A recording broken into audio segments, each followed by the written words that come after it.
Today's schedule release show. I'm Vanessa Richardson in for Malika Andrews. 1,200 games are on the slate this season, and we've gone through and pulled out the best of the best. Opening night sets the tone. Kevin Durant returns to Oklahoma City, of course, back where it all began, as SGA and the Thunder raise their banner on ring night against the Rockets. Then the stage shifts to L.A., where Steph Curry and Jimmy Butler lead the Warriors into a primetime battle with LeBron, Luka, and the Lakers. And that's just the beginning. For the 24th straight season, ESPN and ABC bring the NBA to center stage with some of the most electric matchups of the year. Circle January 24th right now. ABC's got a triple header worthy of the spotlight. Joel Embiid invades the Garden to face Jalen Brunson and the Knicks. Then it's a Western Semis rematch. Steph Curry versus Anthony Edwards. And of course, the nightcap. We're going to have Anthony Davis back in L.A. How about that, where he spent 6 years? That's a good one. Jump to February 21st. The Rockets' revamped roster heads into the Garden, where Kevin Durant has been at his best throughout his career, averaging 31 points per game in the Mecca. The very next day, another ABC showcase. Donovan Mitchell and the Cavs meet SGA and the reigning champs. And Nikola Jokic takes the Nuggets to the Bay for a heavyweight clash with the Warriors. Oh, March 1st, this is going to be a good one. Wemby under the Garden lights. Remember, he dropped 42 there on Christmas. 2 weeks later, a Western Conference Finals rematch. Anthony Edwards and the Wolves return to OKC to battle the Thunder once again. Got it? Good. 237 games will be on national television this season, but one of the biggest questions every year, who's got the most? Lucky for you, we counted. We have the list here of all the top 10 teams with the most national TV games. The Thunder, Lakers, Warriors, and Knicks all lead the way with 34. Following them are the Houston Rockets and Nuggets with 28 apiece. And below them are the Celtics, Cavs, and Mavericks. So many games to get through. But luckily, we've got you covered. And who better to break it all down than senior writer Ramona Shelburne? We've got Hall of Famer Mark Spears and a pair of NBA champions in Udonis Haslem and Kendrick Perkins. So we're going to dive right in because we got a lot to talk about. 34 national television games for the Lakers, Warriors, Thunder, and Knicks. But Perk, which team is the must-watch team of the entire 2025-2026 season? You smell that? You smell that? I can smell it because I'm down here. Damn it, the Trill Burgers are cooking. They got an easy money burger that's at Trill Burger right now. The Houston Rockets, who made the most powerful move this offseason by getting Kevin Durant. You already have Baby Jokic and Afro Şengün down there putting up that work, what he does in the paint. Amon Thompson is good for 2 to 3 highlights athletically every single night. And KD, a walking bucket, an artist, a magician, with the pieces they already have, Jabari Smith, every single night is going to be must-see TV when it comes to the Rockets on both ends of the floor. Ime Udoka is even going to give you some action every now and then because we know he like to get into the action and beef. The Houston Rockets are going to be the most watched team this upcoming season, in my opinion. Man, I'm going to be honest with you, Big Perk. As much as I want to go against y'all Texas boys, I got to agree with you 1,000%. Great Pat Riley told me. Yeah, 1,000%, bro. The great Pat Riley told me no rebounds, no rings. This team was the top rebounding team in the league last year. He also told me defense don't guarantee anything, but without it, you don't have a chance. This team defended at a high rate. They got the defense, they got the rebounding, they got the coaching. The only thing they needed was a go-to guy down the stretch. So damn it, you go get the best go-to guy down the stretch that you can get in the game today. So now you fill that gap. I'm interested to see what this team does. You go get Dorian Finney-Smith. You keep your core together with Jabari Smith. You extend him. You got Amon Thompson coming back. You go get 3 centers. You got Şengün who can go get that work down there in the post. You got Capella who can go get those lobs. And you got Adams who beat the hell out of people on the boards. They addressed all weaknesses this offseason. I'm looking forward to watching them boys play too. I'm with you on that, Perk.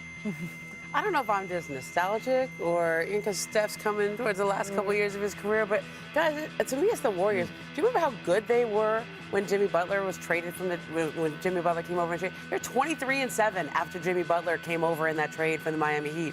Now, Steph got hurt in the playoffs, and they obviously didn't go as far as they wanted to go. But I want to see the Warriors back in action with Jimmy Butler with a full training camp. They were so good with him on that roster before Steph hurt that hamstring. And I know the Kuminga situation has dragged on all summer. It's gotten kind of ugly, but I expect him to be back on the team.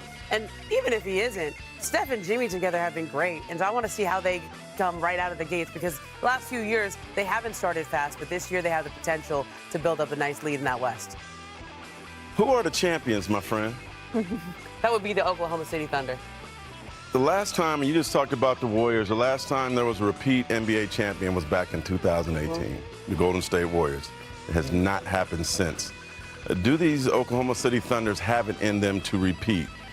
Everything changes for them. This is a team that didn't have great expectations. Now they got a championship. Now everybody comes in with a ring. They are known for their humility, but does that change? I remember in 2010, 9-10 season after the Lakers won, I right? remember. I mean, everybody knew Kobe had a PR person and Powell did, but all of a sudden DJ Benga and Meta World Peace had a PR person after they won. Yeah. Is that going to be like that for the Thunder? You know, their guys got paid. There's 3 stars, a trio. They got up to potentially $800+ million. Do they change? Do they have the same humility? Do they have the same fight? Do they have the same kumbaya afterwards, after games, putting their arms around each other? I have to see it. And if there are cracks early, then this protective egg is going to have cracks that people are going to pay attention to. They are must-watch. Very interesting. And you know I'm not going to argue with what UD and Perk said about the Rockets. I am surprised no one said the Lakers, because only LeBron knows whether or not year 23 is his final year. Let's run through some of his key matchups. LeBron versus Steph will see 4 more chapters added this season. The first meeting coming opening night, of course, October 21st. The two will also meet on February 7th, the 3-year anniversary of LeBron James coming the all-time leading scorer in NBA history. LeBron will also renew his career-long rivalry with the Boston Celtics 2 times in the regular season. LeBron will visit the Boston on December 5th, while the Celtics will travel to LA for a second matchup on February 22nd. The kid from Akron returns home. This is going to be a big one to his beloved fans on January 28th for what could be his final trip there.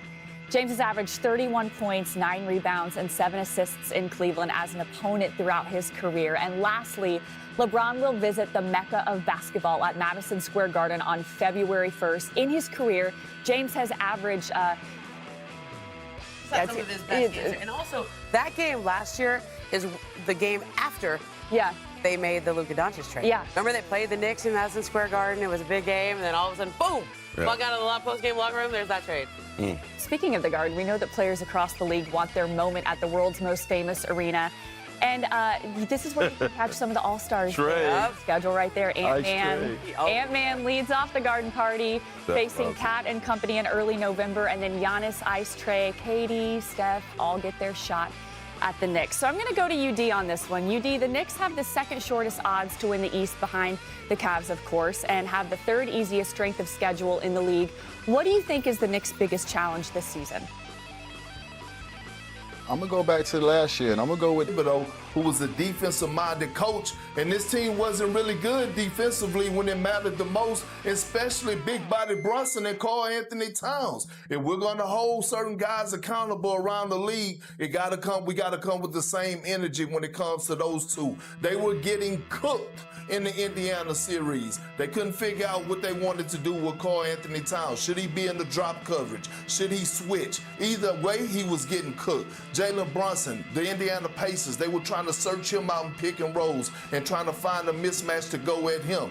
Those 2 guys, being the faces of the franchise, they got to get their stuff together and slide those puppies on the perimeter if this team is trying to go to the level that they're trying to go to.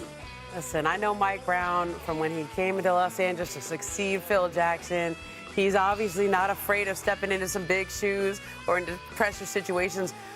But you guys, they were in the East Finals last year. They were renaming the streets outside of Madison Square Garden. The Knicks got so close, and people in New York could taste it. They are expected to get back to the East Finals and then advance. I mean, the expectations for this team are so high. And I know Mike Brown is not afraid.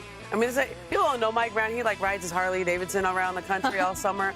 You may not think that from the nice suits he wears and stuff, but he's kind of a cool guy. You could turn up a little. But Mike Brown can... if they better get off to a good start, because when you get people in New York thinking that you have finally done it, that Jalen Brunson is the savior, that you're this close, and you don't deliver, ooh, They got to come out of the gates fast here. All right, we got a lot to talk about with that NBA schedule coming out. Still to come on NBA Today.